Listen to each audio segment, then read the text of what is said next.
Assalamualaikum warahmatullahi wabarakatuh. Halo semuanya, salam kenal. Aku Tiara Aziza dengan NIM 24103122200037 dengan nomor absen 28. Yuk tonton bareng video pembelajaran perilaku keorganisasian. Selamat menonton semuanya. Mekanisme servant leadership dalam meningkatkan trust bawahan.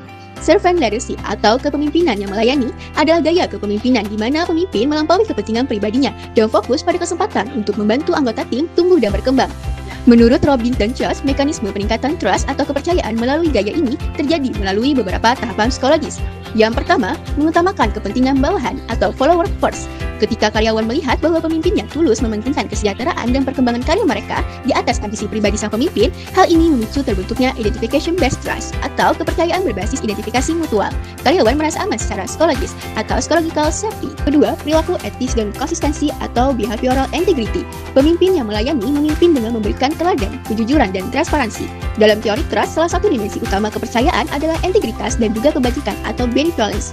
Gaya ini memenuhi kedua dimensi tersebut secara maksimal. Yang ketiga, mendorong otonomi atau empowerment.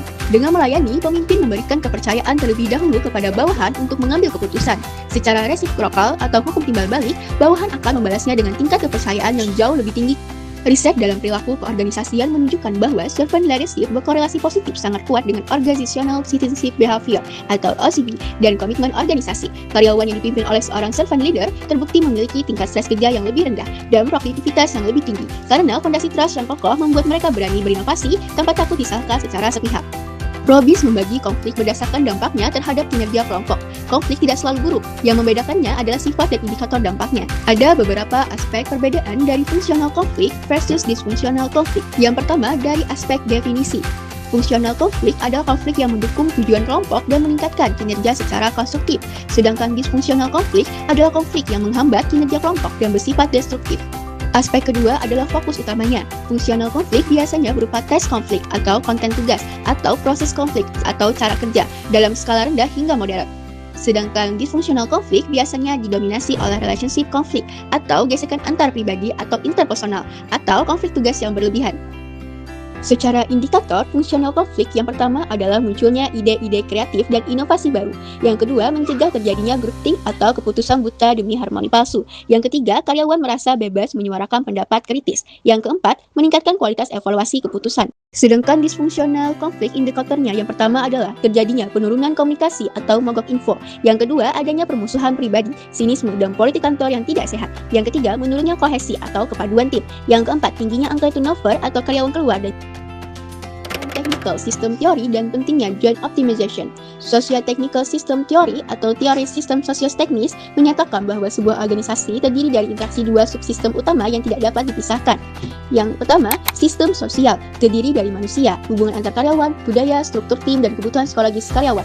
Yang kedua, sistem teknis, terdiri dari teknologi, mesin, alat, proses kerja, dan infrastruktur fisik yang digunakan untuk menghasilkan produk atau jasa. Mengapa joint optimization atau optimasi bersama itu penting? Joint optimization adalah prinsip yang menekankan bahwa organisasi akan mencapai kinerja puncaknya hanya jika kedua sistem tersebut dirancang untuk saling melengkapi dan berjalan selaras. Jika organisasi hanya mengoptimalkan sistem teknis, misalnya membeli software AI canggih, tetapi mengabaikan sistem sosial, tidak melatih karyawan, mengabaikan ketakutan mereka kehilangan pekerjaan, maka akan muncul resistensi besar-besaran, sabotase, dan teknologi tersebut akan sia-sia. Sebaliknya, jika hanya mengoptimalkan sistem sosial, membuat tim sangat akrab dan bahagia tanpa memberikan sistem teknis yang memadai seperti alat kerja yang sudah usang, maka organisasi akan menjadi ramah namun sangat tidak produktif. Oleh karena itu, joint optimization memastikan bahwa adopsi teknologi selalu mengikut sertakan desain kerja kemanusiaan agar produktivitas tinggi berjalan beriringan dengan kepuasan kerja karyawan. Transformasi budaya perusahaan keluarga menuju perusahaan publik atau IPO. Ketika perusahaan keluarga mutasi dari keputusan ruang makan atau informal dan privat menjadi perusahaan terbuka atau publik (TBK), terjadi pergeseran drastis pada elemen budaya organisasi. Berdasarkan Robbins, berikut hal-hal krusial yang harus diubah. Pertama, formalisasi dan tata kelola atau JCG. Mengubah mekanisme pengambilan keputusan dari berbasis kekeluargaan atau subjektivitas di ruang makan menjadi berbasis sistem good corporate governance. Keputusan harus melalui rapat umum pemegang saham atau RUPS, direksi, dan dewan komisaris secara formal. Yang kedua, desentralisasi dan profesionalisme. Budaya nepotisme atau menaruh keluarga di posisi kunci tanpa kompetensi harus diganti dengan budaya meritokrasi atau penilaian berbasis kinerja. Manajemen harus diisi oleh kalangan profesional, eksternal demi menjaga objektivitas perusahaan. Yang ketiga, transparansi radikal atau information sharing. perusahaan keluarga cenderung tertutup mengenai data keuangan. Sebagai perusahaan publik, budaya kerahasiaan ini harus diubah total menjadi budaya keterbukaan karena laporan keuangan dan aksi korporasi wajib dilaporkan ke publik secara berkala. Pergeseran tipe budaya dari klan ke market atau hierarki. Dari budaya yang sangat mengandalkan loyalitas personal dan kedekatan darah atau clan culture bergeser ke arah akuntabilitas tinggi, pencapaian target dan kepatuhan terhadap regulasi pasar modal. Selanjutnya kita akan bahas tentang studi kasus agen perubahan dan manajemen perubahan. Kasusnya mengenai atasan yang udah ikutin aja kata dia. Nah, apa sih efeknya terhadap kepercayaan atau trust karyawan? Tanggapan defensif dan otoriter seperti ini akan menghancurkan trust secara instan. Mengapa? Yang pertama, menurunkan dimensi kompetensi dan integrity. Pemimpin terlihat tidak tahu alasan dibalik perubahan atau menyembunyikan sesuatu, sehingga dinilai tidak kompeten memimpin perubahan. Yang kedua, mematikan psychological safety. Karyawan merasa suara dan kekhawatiran mereka tidak dihargai. Mereka merasa dianggap sebagai alat atau robot, bukan aset organisasi. Yang ketiga, memicu active atau passive resistance. Berdasarkan bab manajemen perubahan Robbins, ketika komunikasi diblokir, karyawan akan membalas dengan kepatuhan semu di depan, namun melakukan sabotase, penurunan kinerja, atau penyebaran rumor negatif. Contoh respon atasan yang benar.